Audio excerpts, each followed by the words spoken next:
Well, now you know all my secrets. I told you this house had a dark on a moment feeder.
Ranker, Sinister Attachments, Book 1, Chapter 1.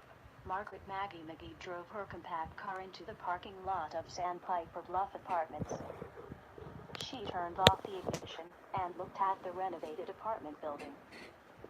While not restored to its previous duties as a tuberculosis hospital, most of the decor from its earlier life as Lakeshore Sanatorium remained intact.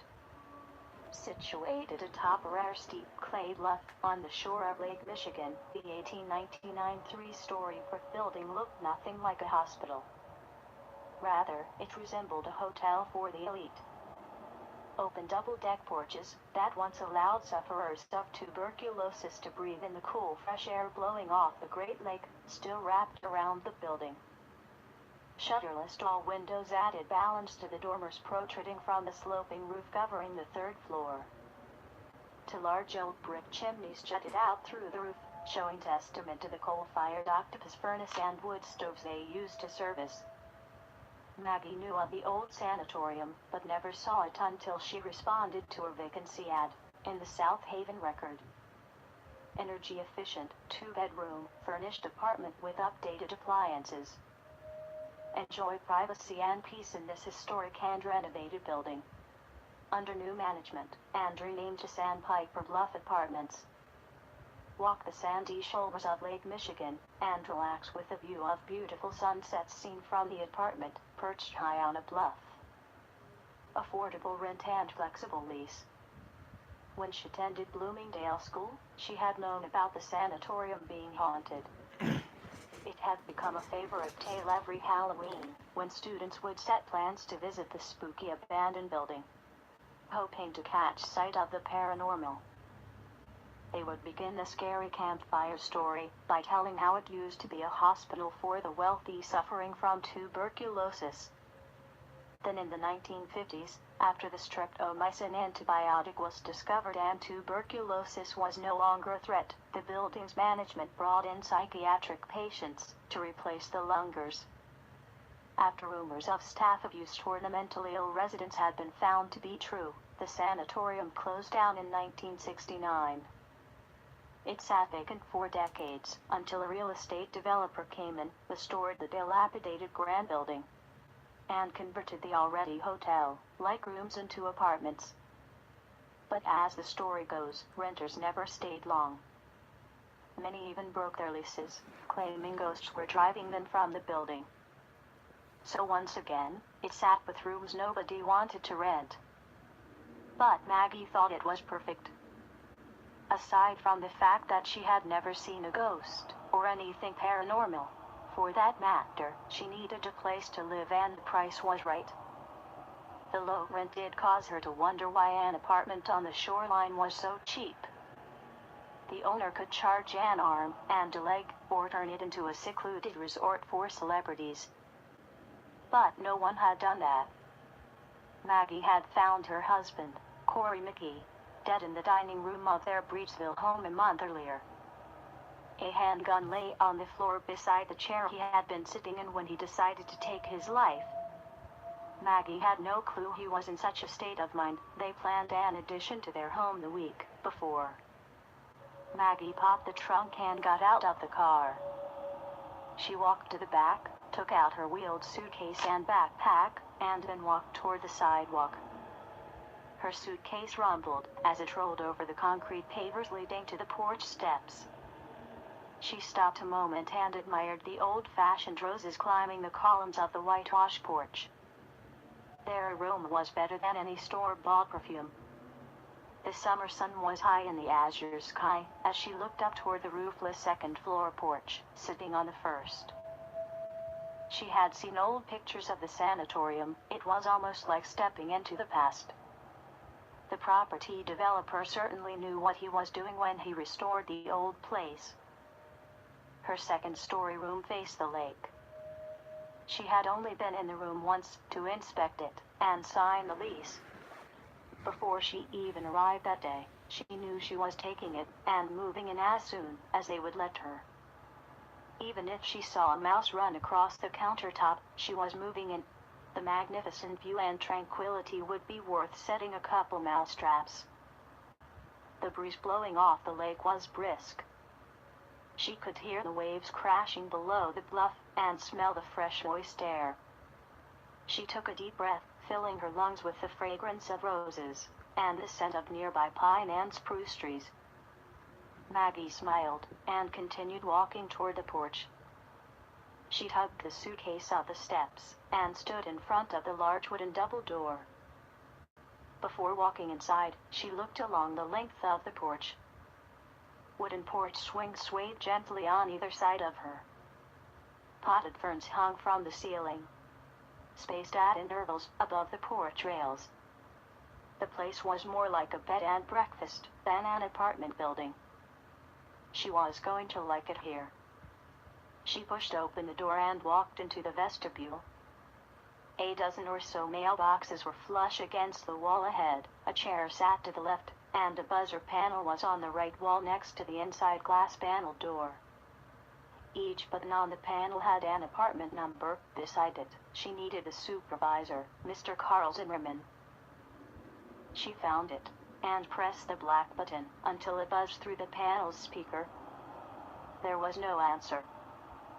Thinking the door could be unlocked, she pulled the handle, but the door would not open. Someone would need to let her in. She pressed the buzzer again. This time a gruff voice came through the speaker. "Yes?" the man said. "Mr. Zimmerman, this is Maggie Mickey. I need in my room." "Didn't I give you a key?" the superintendent asked.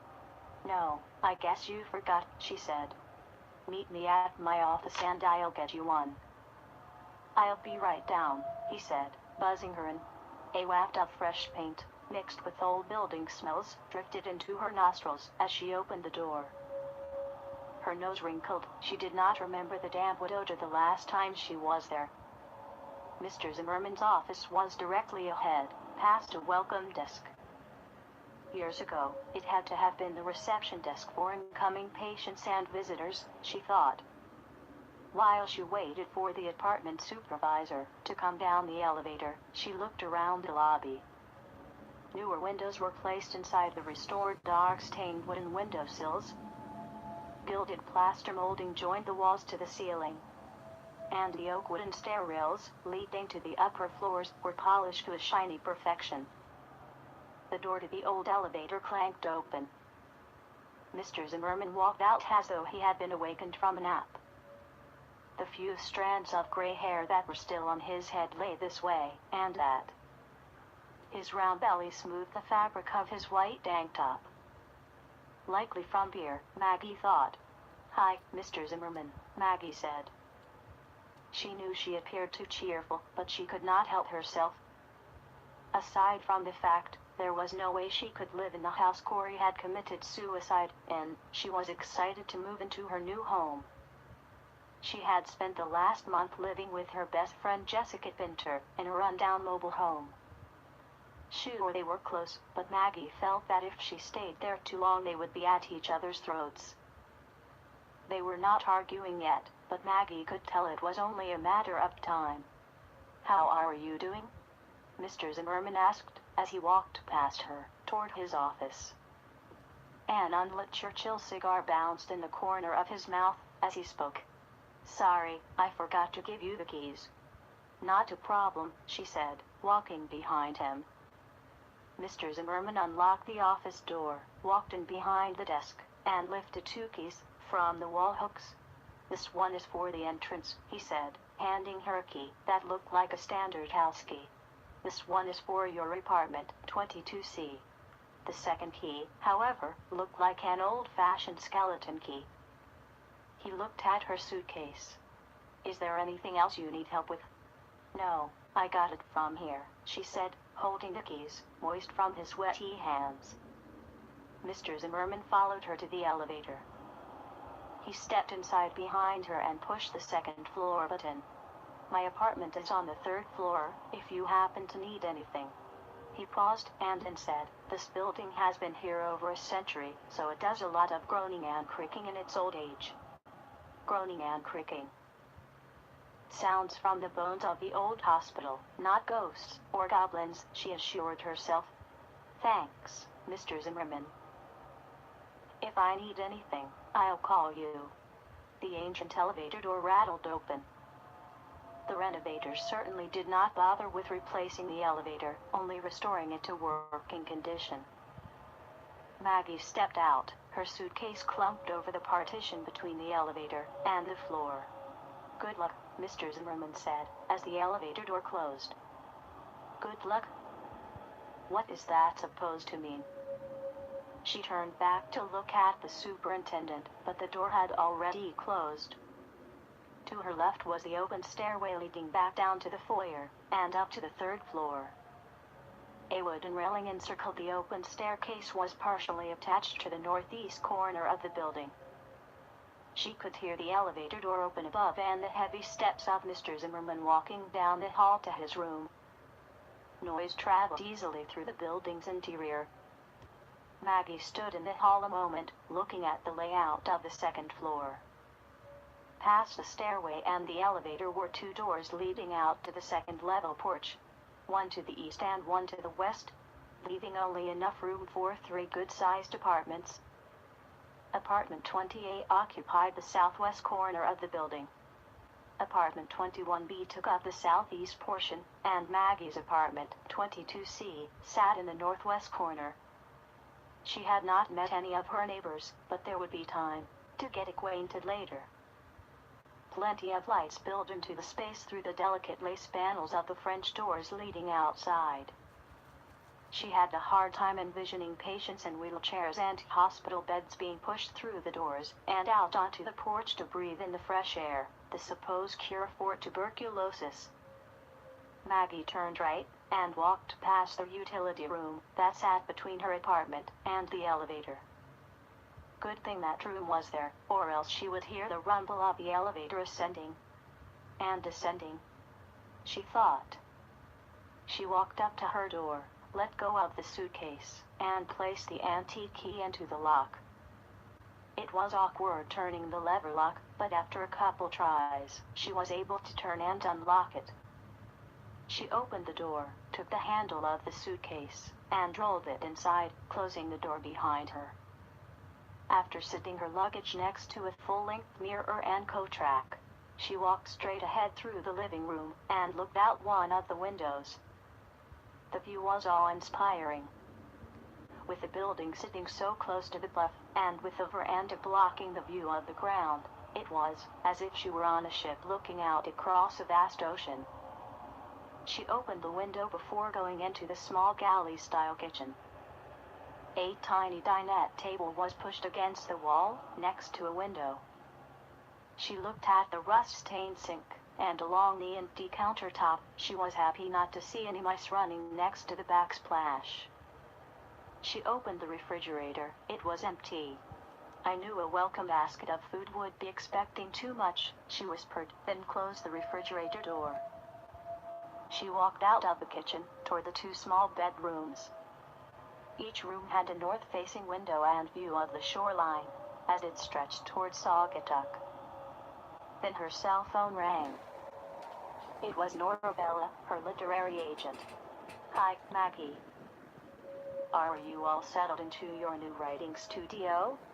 Maggie gave a half-hearted laugh. "I just walked in the door. The publisher wants to know if you're going to have book 4 done soon," Nora said. "I know you've been through a lot lately, but the show must go on." Maggie shook her head, wishing she had let the call go to voicemail. "I'm working on it. I was just getting ready to pull out my laptop." "Not. I have a call coming in," Nora said. "I'll call you in a couple days."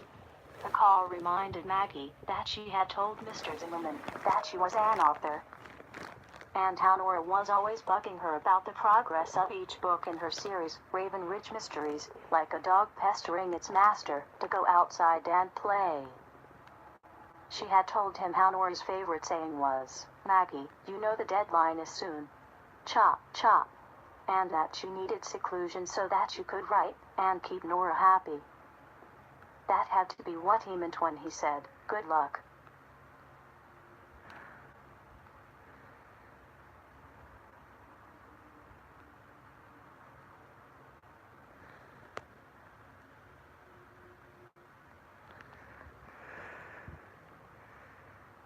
Ranker, Sinister Attachments, Book 1. Chapter 2. Maggie yanked out a shopping cart from the one in the row ahead of it and pushed it into the small grocery store.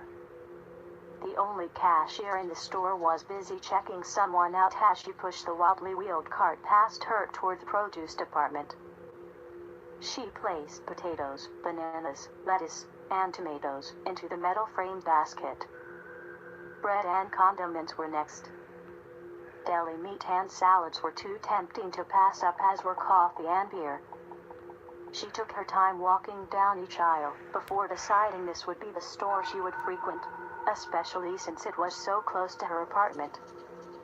When she got up to the checkout, she asked the cashier about the store hours. The middle-aged woman, wearing a green apron with Lenny's Grocery written across the bib in big white letters, answered Maggie's question and then asked, "Are you new here?" "I haven't lived too far from here. I'm just new to this area." The cashier smiled as she continued to ring up Maggie's groceries. "You'll love it here. I've lived here all my life and never plan to move." "It is a beautiful area," Maggie said, pulling the wallet from her purse. "So where do you call home now?" the cashier asked as she rang the last item and pointed to her name badge. "And, by the way, my name is Valerie. People just call me Val." "Nice to meet you, Val. I moved into the Sandpiper Bluff apartments today, and I'm here picking up my first set of groceries," Maggie said, swiping her card in the payment terminal. She put the card away and looked at the cashier, who was staring at her. Maggie smiled, but the cashier did not smile back. "Is something wrong?" The cashier turned back to the register, took the receipt, and handed it to Maggie. "Do you know about that place?" "What do you mean?" "Are you talking about ghosts?" "I know it used to be a sanatorium for people with TB, and later it housed the mentally ill."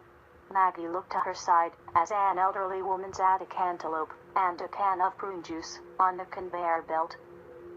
A look of concern spread across the cashier's face.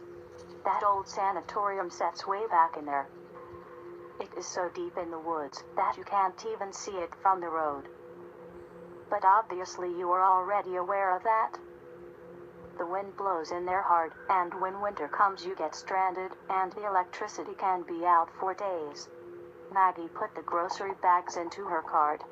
"Winter is a long way off." "I'm sure they have someone who keeps the road to it plowed." The cashier looked at the old woman, then back to Maggie. "Let me get to the point.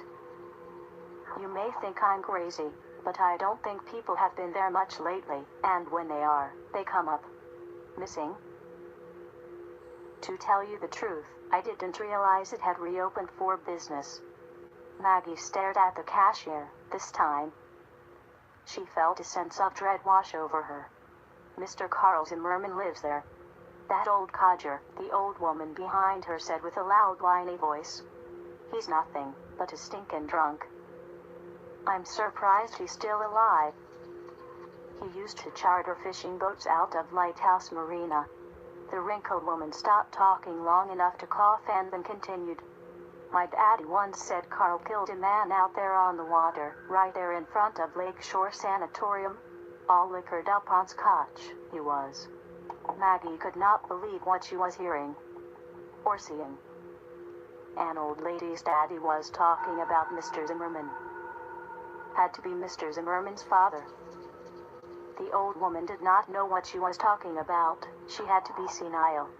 That place is cursed, the old woman blared as Maggie pushed her cart of groceries out the door. Don't go back there, or you'll regret it, girlie.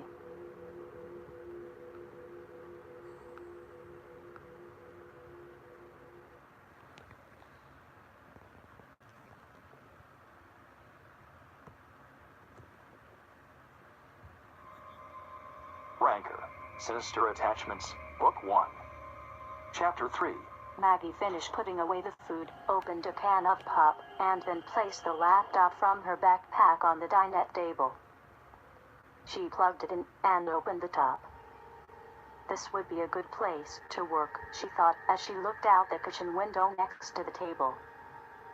A far-off sailboat floated in the haze of the distant horizon, while a flock of seagulls flew down toward the beach.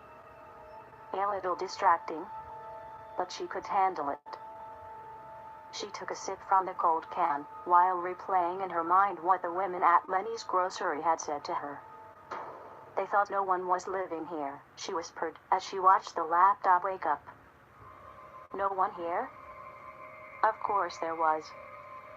Mr. Zimmerman was here, and there was a car in the parking lot.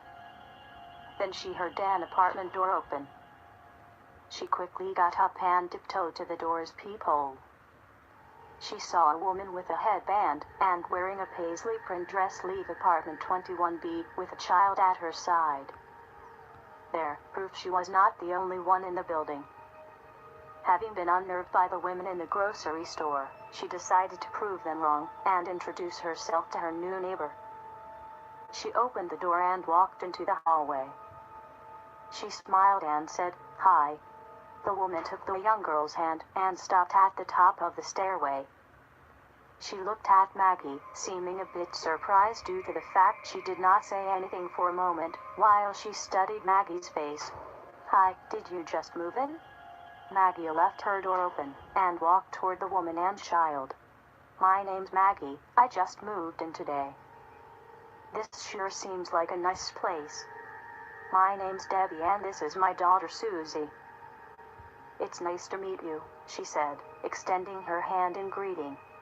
"And yes, I agree, this is an excellent place to live. Have you been living here long?"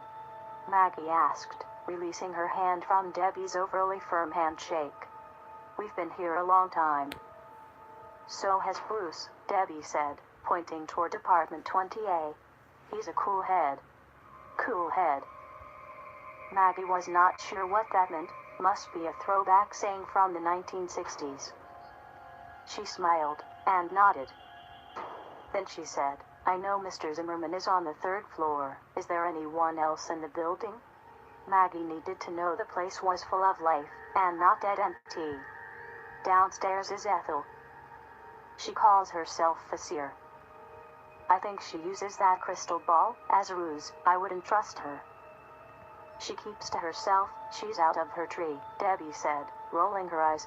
"Her apartment would be directly below yours. We don't talk to her much though." Maggie felt better knowing she was not alone. She turned her attention to the girl standing next to Debbie. Her hair was long and scraggly, she wondered when it had last been brushed.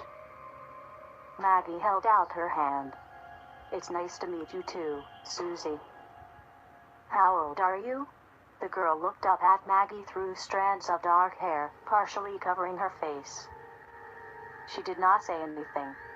She's 10, and she's a little shy, Debbie said.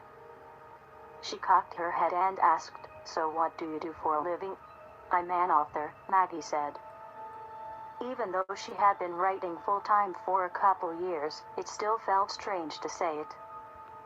Her old identity as a nurse was still hard to shake. Debbie smiled a big, broad smile. So, does that mean you're home most of the time? You writers do spend your days typing away in seclusion, don't you? Maggie could tell Debbie had something on her mind by the question she was asking. Yeah, I suppose. Debbie looked down at Susie, still holding her hand. I work nights at the hospital, and it is so hard finding someone who can watch Susie overnight. Would you mind helping out? My last babysitter just quit, and I need someone immediately. She looked at Maggie's bland expression. Maybe it was an expression of shock. It would only be temporary. And I'll pay you, don't you worry about that. Maggie was totally regretting having come out into the hallway to introduce herself. It was not that she did not want to help, but she did not even know this woman. If she said no, everyone at Sandpiper Bluff would probably shun her. If she said yes, then who knows how long Debbie would have her babysitting. Maybe Susie will sleep most of the night. She was not a toddler, but it would still put a damper on her writing and the upcoming deadline for book 4. I can help a little while, but I do have a lot of work to do. Debbie hugged Maggie. Her blue eyeshadow and dark eyeliner made her look like a Barbie doll. You don't know how much this means to me. Bruce isn't good with kids, so I haven't asked him. Besides, Susie doesn't want him to babysit her. Someone like you, Maggie, can play with her and keep her company. What am I getting myself into? Maggie was so angry with herself for accepting the babysitting job. She should have thought of a white lie, but her mind did not work that way. Too late now, she was stuck. Maggie smiled. I work Friday night, can you begin then? Debbie asked, pressing her pale pink lips together in anticipation. Friday was 2 days away. Maggie had wanted to explore the area and meet her friend, Jessica, for a few drinks. Those plans would now have to be postponed. Besides, this Debbie did not even know Maggie. She could be a serial killer or a child molester for all Debbie knew. Maggie was never good at saying no. Sure, that would be fine, but you don't even know me. You look like the trustworthy type, Debbie said, pulling little Susie toward the stairway. I feel like I've known you forever. Maggie stood there, shocked at what had just occurred. Crazy people surrounded the home of her dreams. As Maggie turned to walk back toward her apartment, the door to apartment 20A opened. A man slightly older than she stood in the doorway. His dark hair was combed into a high mound over his forehead, similar to the pompadour haircut of Elvis Presley and James Dean. Hi, I heard you and Debbie talking, and I just wanted to introduce myself. I'm Bruce, he said, opening his door wider. Would you like to come in? Bruce was certainly pleasing to the eye, but she thought she had better get back inside her apartment before she committed to some other duty. Hi, I'm Maggie, your new neighbor. And sorry, but I have lots of work I have to get started on.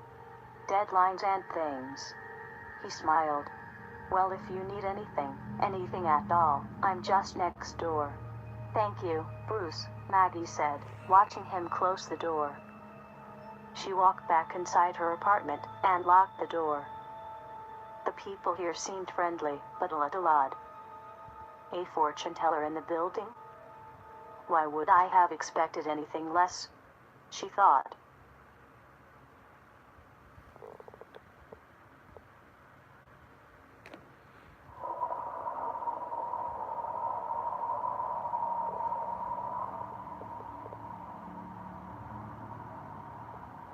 Ranker, Sinister Attachments, Book 1. Chapter 4, The door buzzer sounded like a bumblebee trapped inside the wall, jolting Maggie from the imaginary world of her story. She had been up early that Thursday morning, working to beat her book's deadline. She rubbed her eyes, quickly saved her document, and rushed to the intercom. "Hey, Maggie, it's Jess, let me in." Jessica Pinter has been Maggie's best friend since 3rd grade. They know each other better than anyone else does, including their families. Maggie knows that Jess backed her car into the boss parked vehicle, leaving a big dent in the front quarter panel of Mr. Hall's black Cadillac. She never reported it, or told anyone, except Maggie. She told her how he ranted for a week about it and that he knew whoever did it had a white car, because of the paint left on the crushed metal. Since the bumper of Jess's car had black paint on it, she was afraid to drive it to work anymore, fearing she would be fired if he found out she did it, and never told him. So she started driving her brother's car, telling him hers was in the shop. And Jess knows that Maggie faked being sick so that she would not have to spend her only week of summer vacation with her in-laws in a secluded cabin in the woods. There would be nothing to do but play cards, watch squirrels climb trees, and listen to his family gripe. They wanted Maggie to stop that ridiculous pie-in-the-sky idea she had about making money writing, while praising Corey's every move. It would have been pure torture. "Maggie, dear," Mother McGee would say in her usual hoity-toity voice. "You know as well as I do that the odds of making any money from your writing are unrealistic."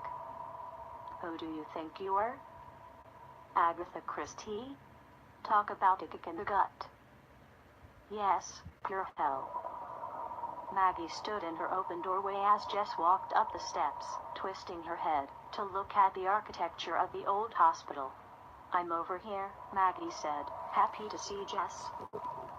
Jess walked into Maggie's apartment holding a fruit basket and a bottle of wine. "Wow, I can't believe you're living here. This place is about as creepy as they come. Thanks for the nice housewarming." "Jess," Maggie said, closing the door. "The view is spectacular," Jess said, taking the basket and wine into the kitchen. "But I still don't think it's worth living here." I know, Maggie said, uncorking the wine bottle.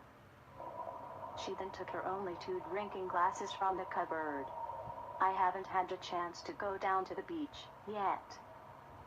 Do you want to go?" "Absolutely," she said, taking the wine bottle. "Have you met your neighbors yet?" Maggie scrunched her nose. "Yeah, they're a little on the outside. I even have to babysit tomorrow night, and I don't even know these people." "I would have refused," Jess said. "I think that's asking a lot of someone who just moved in." "The guy in apartment 20 is kind of cute, though," Maggie said, walking toward the door. Then she stopped and brought her hands to her face as tears filled her eyes. A surge of mixed feelings came over her. The horror of seeing Corey with a bloody gunshot wound to the head at the dining room table, mingled with memories of his loving touch and soft kisses. "Oh, Maggie, I'm so sorry," Jess said, giving her a hug. "Go ahead and cry, it's all right. When you're ready to go back to the house, I'll go with you." When the crying spell eased, Maggie pulled away from Jess to get a tissue from the bathroom. "I'm sorry, Jess." "No apology needed," Jess said. "Let's go enjoy the beach." They walked down the steps to the first floor and past Mr. Zimmerman's office. They were about to go out the door leading toward the lake when the door to apartment 12C opened. An older woman with a green scarf tied around her head stopped in her tracks when she saw them, causing the thin wood-tip cigar almost to fall from between her lips. Based on how the wrinkled woman was dressed in a long gypsy skirt, moccasins, and beaded necklaces, along with the fact that the woman's apartment was right below hers, she realized it had to be Ethel, the seer. "You must be Ethel," Maggie said, smiling, hoping her eyes did not appear too red from crying. "I'm Maggie and this is my friend, Jess.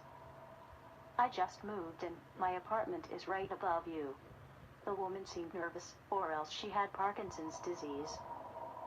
Her hand quivered when she reached up to take the cigar from her mouth. Yes, I'm Ethel. I'm surprised Mr. Zimmerman told you about me. It wasn't Mr. Zimmerman, Maggie said, moving the wine glasses to one hand. It was Debbie on the second floor. The old woman coughed, hacked, and coughed some more. I'm sorry, I need a drink, she said, closing the door.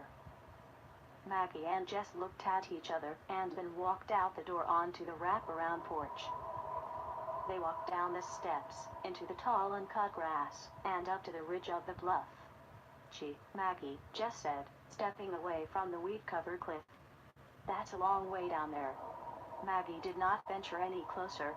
I wouldn't want to live here if I had kids, they'd fall right off the edge. They followed the ridge until they came up to a worn wooden landing. The steps, moss-covered and wet, followed the face of the clay bluff from small platform to small platform. Overgrown trees and shrubs obscured their view to the base of the stairway. Is it safe to go down these steps? Jess asked, moving the rail back and forth. This isn't even sturdy. Mr. Zimmerman didn't say anything about it, Maggie said, stepping gingerly onto the top step. It feels okay. I'm going to need this wine when we get down there, Jess said, staying a few steps behind Maggie as they descended to the lake. If we get there alive. Maggie carefully tested each old board before placing her full weight onto it. Sometimes there was a spring in the boards, sometimes a snap. I'm going to ask Mr. Zimmerman if there's a better way to get down there. This is freaking me out. I can't believe we're doing this, Jess said. When they reached the first landing, Maggie looked down toward the sandy beach, up to where they had just come, and then at Jess. You can come down here. I'm not standing on that with you, Jess said, shaking her head. It might not support both of us. Maggie laughed. Okay, let's hurry up and get this over with. After what seemed like an unacceptably long time, they finally reached solid ground. Jess fell to her knees as if she had just stepped off an airplane that had crash-landed. They took off their shoes and walked through the deep soft sand toward the lake.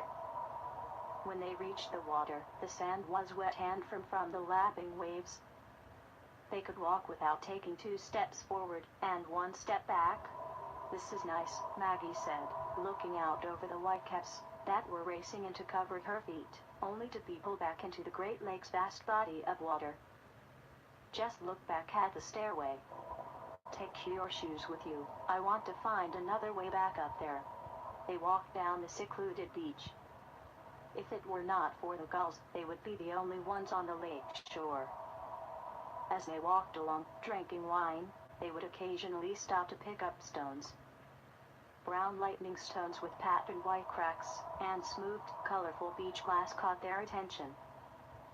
Some stones were flat, perfect for skipping over the water, while others found a home in their pockets. When they came up to a large piece of driftwood, they sat down on it and looked back down the beach. That sanatorium is even eerie looking from this angle, Jess said, refilling her glass. It reminds me of those old scary movies, where there's a haunted castle on a cliff by the ocean, and there are thunder and lightning, and huge waves crashing on boulders. It's not anything like that, Maggie said, nudging Jess with her elbow in jest.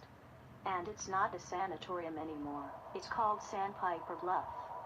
Maggie and Jess sat on the log for a while. They talked and laughed until their wine was nearly gone.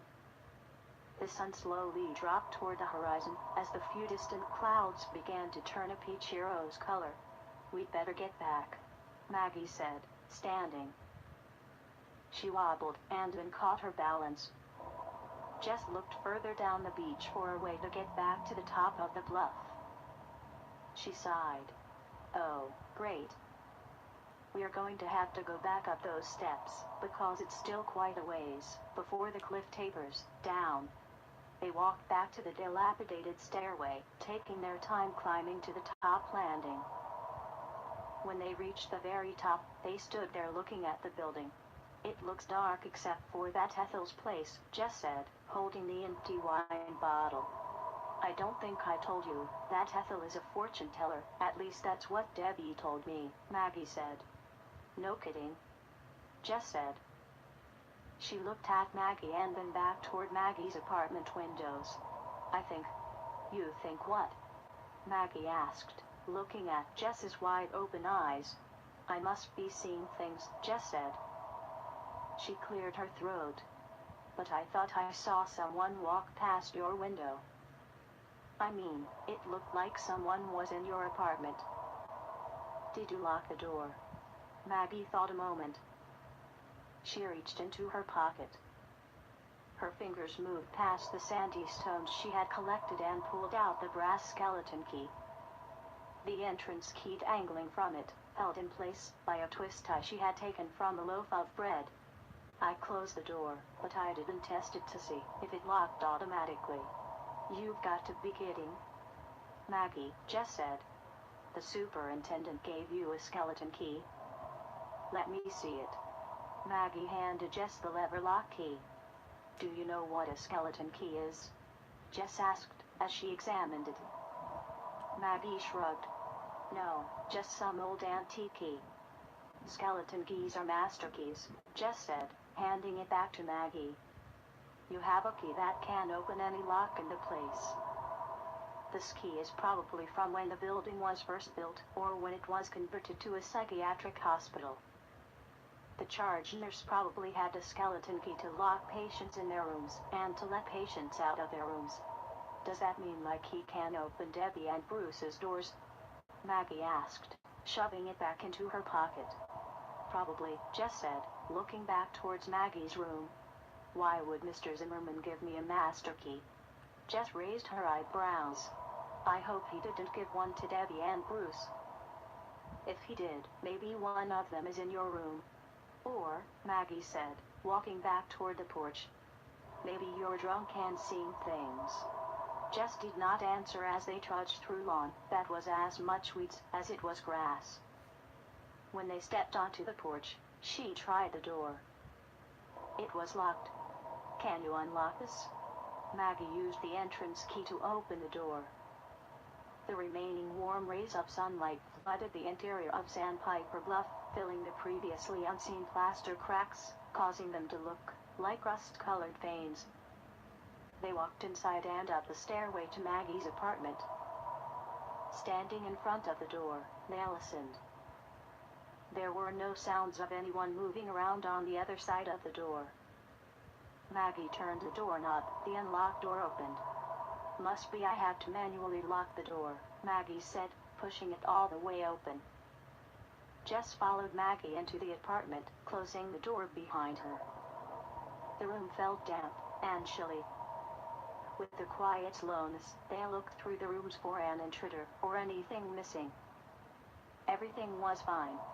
Jess, Maggie said, in a somewhat pleading voice. Can you stay with me tonight? There's a spare room. Jess did not say anything, as she looked into the spare bedroom. Maggie noticed Jess's hesitation. There was no way she was staying there alone when Jess thought she saw someone inside the apartment. You've been drinking. You know you're not supposed to drink and drive. Besides, I'd feel awful, and never forgive myself if I let you drive, and something happened to you. She walked into the kitchen where Jess had sat her purse on the table. Are your car keys in your purse? Jess sighed. Okay, you win.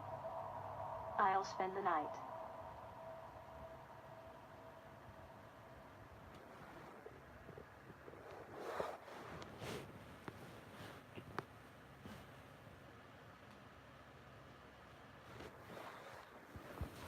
This holiday season, you can do whatever you want. Knock, knock, let the devil in. How do you have a parasite? Venom now on Blu-ray DVD combo and digital. Writers live through their work, and if a book is good enough, You an all author start can achieve listening. immortality. But Why once a would she writer becomes a do household that? name, people start to focus on You their all start genius hearing and me forget all talk. about their flaws Why and would she foibles. do that? Reality check. Some of the best novelists and short That's the stories best ever thing written you could have have been penned by done. men and women with Get her incredibly out dark of here. secrets. On the page, they're masters of their craft, but in real life, I don't they've sold out wanna colleagues, get out of assaulted this family place. members, and left friends trembling in fear. If you want to know which of your favorite novels were written by monsters, then brace yourself as we look at some respected writers who are actually terrible people. Hunter S. Thompson, First Class Jerk. It's our country. It's not theirs. It's not a bunch of used car dealers from Southern California. Democracy, you have to be a player. Fear and Loathing in Las Vegas writer Hunter S. Yo, Thompson was start a literary hearing me rock talk. star both when it Why came would to she fame do and his that? out-of-control lifestyle. The father of gonzo journalism, Thompson hung out with the Hells Angels, went to war with Richard Nixon, and consumed every drug known to man. But while he's a colorful character, you wouldn't want Thompson as your friend. Sure, he's a larger-than-life icon, but he was also a first-class jerk. Need proof? According to authors Doug Hill and Jeff Weingrad, Thompson allegedly tied actor Bill Murray to a chair, tossed him into a pool, and nearly let him drown. During the 80s, Jack Nicholson was celebrating his birthday with his family when Thompson showed up at his home in the middle of the night and shot a super powerful flare into the sky. Next, Thompson aimed a military-style spotlight at Nicholson's home and fired a pistol in the air. Then he capped the whole thing off by leaving an elk's heart and some bullet casings on Nicholson's doorstep as a joke. Very funny, Thompson, but you're definitely the only one laughing. George Orwell sold out other writers. Yo, start Although hearing George me Orwell talk. was a Why socialist, would he she was open do about that? his distaste for the Soviet Union. Just take a glimpse at his two classic works, Animal Farm in 1984. These two novels absolutely tore That's the the USSR best a thing new you one. could have But even done. though Orwell hated dictators Get and her overbearing out of here. bureaucracies, that didn't stop the English author from selling out his fellow writers and artists to a powerful government agency. In the 1940s, Orwell I did don't some wanna work for a hear it. group called Get the out of this Information place. Research Department. In true Orwellian fashion, that innocent-sounding All name the belonged times to a you department done. that specialized in churning out propaganda. The IRD's job was to smear the Soviets, so Orwell wanted to make sure they didn't hire anyone with communist sympathies. Taking aim at some high-profile names, Orwell drew up a list of writers and influential people he believed sided with the Soviets. He then handed his blacklist over to the IRD. In bird culture, this is Yo, considered start a hearing me move. talk. Yep, it was Why a would pretty she skeezy do move, that? especially for a man whose entire career was about taking down Big Brother. The sad truth was that Orwell proved himself to be a first-class jerk and a horrible hypocrite who might have done a fine job working for the Thought Police. Ernest Hemingway, KGB spy. Chisel the Mount Rushmore of American writers, and you've got to include Ernest Hemingway. Papa Hemingway typed out some all-time great novels like A Farewell to Arms, For Whom the Bell Tolls, and The Old Man and the Sea, and even nabbed a Nobel Prize. But when he wasn't churning out classics, you could find him getting drunk and going on crazy adventures. He patrolled the Cuban coast in his fishing boat, hunting for Nazi subs. He drove an ambulance during World War I and worked as a journalist during the Spanish Civil War. However, things took a dark turn when Hemingway joined the KGB, the notorious Soviet spy agency. Part secret police, part intelligence organization, the KGB made its name jailing political opponents and murdering enemies of Yo, the state. start hearing When me it comes talk. to digging up dirt Why and would hunting she down do dissidents, that? the KGB is right up there with the Stasi and the Gestapo. In other words, if you get a job with the KGB, you're automatically That's the best not thing cool. you could have done. Get her out of here. Books like Spies, The Rise and Fall of the KGB in America, and Writers. I don't want to hear it. Get out of this place. To do a bit of espionage for the Soviets. He was given the code All the times you done. Greek mythology, fitting for such a nautical guy. He may be the granddaddy of modern badassery, but it turned out Hemingway was a lousy spy.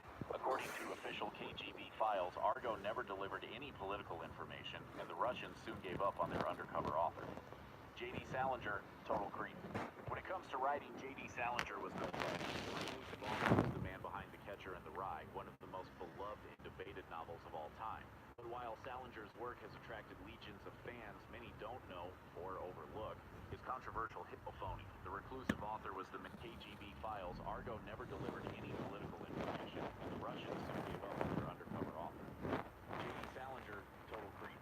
When it comes to writing, J.D. Salinger was no phony. The Reclusive Author was the man behind The Catcher in the Rye, one of the most beloved and debated novels of all time. But while Salinger's work has attracted legions of fans, many don't know or overlook his controversial history with teenage girls. As it turns out, Salinger was kind of a creep when it came to manipulating young women. He would often lure these young girls into romantic phony. KGB files. Argo never delivered any political information, and the Russians soon gave up on their undercover author. J.D. Salinger, total creep. When it comes to writing, J.D. Salinger was no phony. The reclusive author was the man behind The Catcher in the Rye, one of the most beloved and debated novels of all time.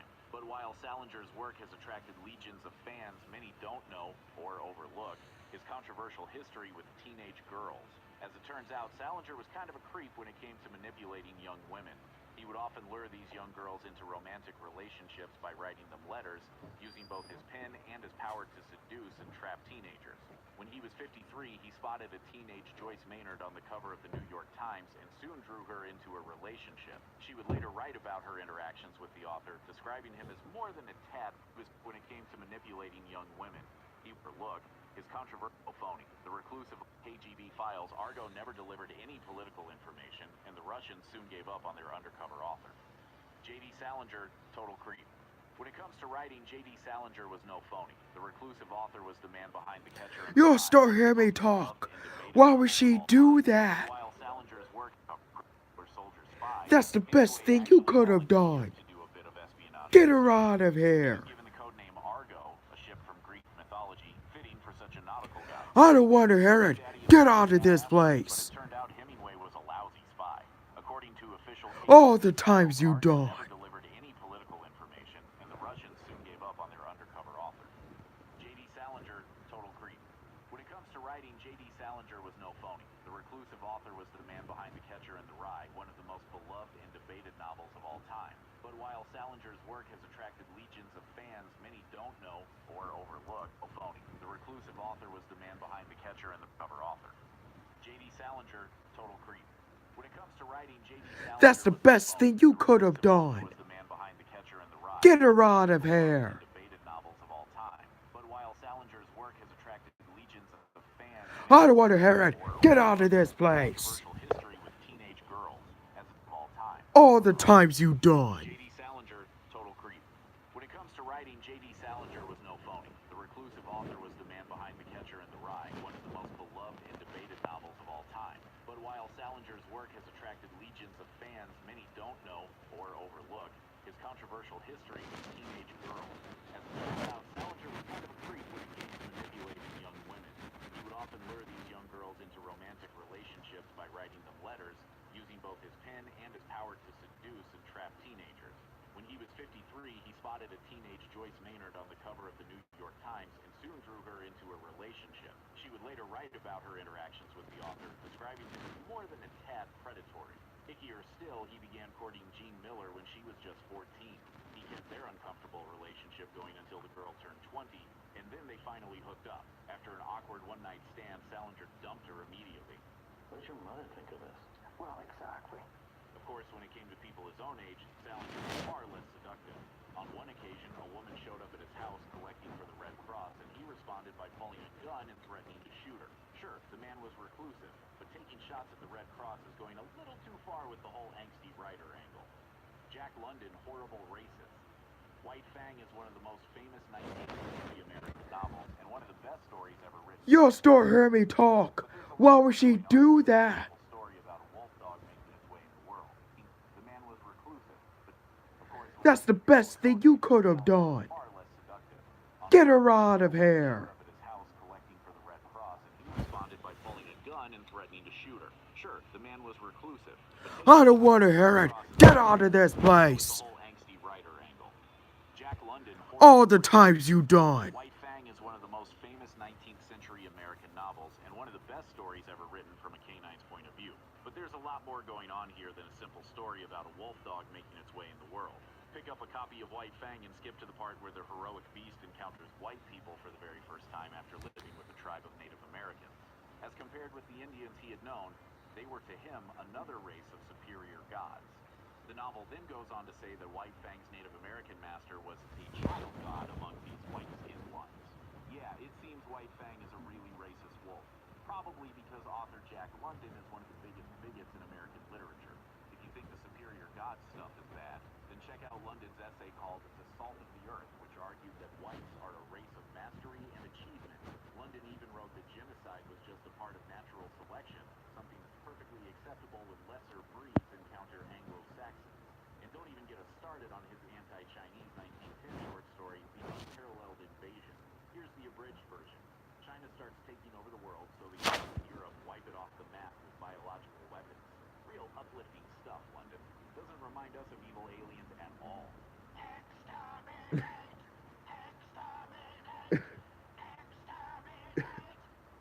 Who took that footage? It might come as a surprise of